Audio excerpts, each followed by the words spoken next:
ici c'est Christelle, on est sur Il était une fois la pâtisserie et aujourd'hui je vous emmène aux Canaries sur l'île de Fuerteventura. Vous verrez, c'est vraiment une recette super facile. Là moi je vous fais la recette de la pâte feuilletée rapide en 10 minutes top chrono. Là je la fais au robot et je vous renvoie à mon autre vidéo pour la faire à la main si jamais vous n'avez pas de robot. Vous pouvez même la faire avec une pâte feuilletée industrielle, mais je vous conseille vraiment de la faire avec une pâte feuilletée parce que ce sera largement meilleur.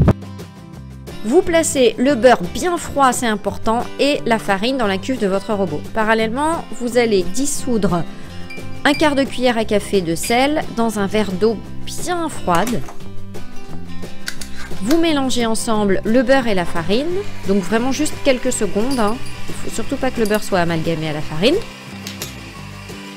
Vous versez l'eau dans la cuve du robot. Vous pouvez aussi pétrir à la main, comme je disais tout à l'heure. J'ai une vidéo où je le fais à la main si vous préférez.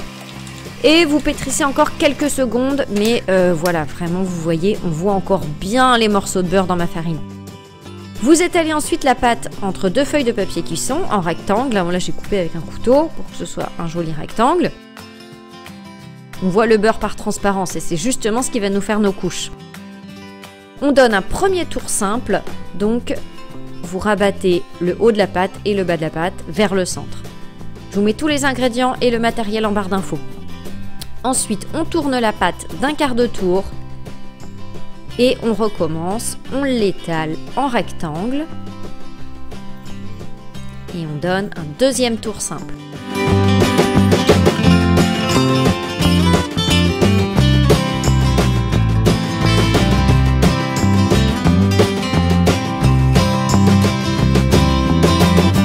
Alors, quand cette recette est ratée, le plus souvent, c'est que vous avez trop amalgamé le beurre. On recommence une dernière fois, 3 tours, ça suffira. Et on va ensuite étaler notre pâte sur une feuille de papier cuisson saupoudrée de cassonade. Donc, on l'étale en rectangle d'environ 50 sur 30 cm à peu près.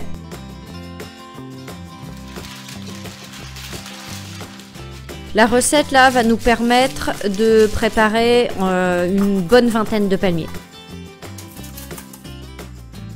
Ensuite, vous la saupoudrez de cassonade, donc une couche bien fine. Moi au total, j'ai dû utiliser 50 g de cassonade à peu près. Ensuite, pour former nos palmiers, on va rabattre la pâte sur elle-même. Donc d'abord les deux extrémités. Et ensuite, on recommence. On va former en fait ainsi un rouleau. Au milieu, vous laissez bien 1,5 cm, 2 cm pour pouvoir ensuite refermer la pâte sur elle-même. Si jamais la cassonade n'a pas bien adhéré, comme moi, vous pouvez en rajouter ensuite avec une cuillère. Voilà, on replie la pâte sur elle-même.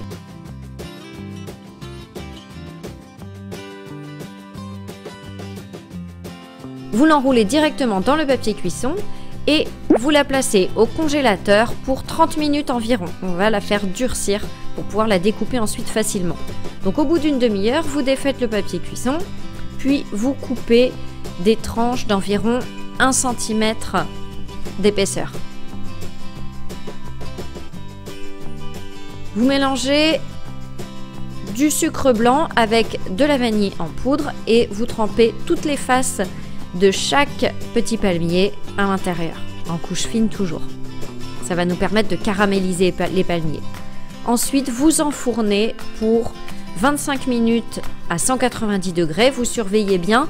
Ce qui est bien, c'est au bout d'un quart d'heure de les retourner, comme ça ils seront bien dorés des deux côtés. J'espère que la recette vous a plu. Si elle vous a bien plu, mettez un max de pouces bleus, appuyez sur la petite clochette pour recevoir de nouvelles, des notifications et n'hésitez pas à vous abonner. Et n'oublie pas de t'abonner en cliquant sur ma tête.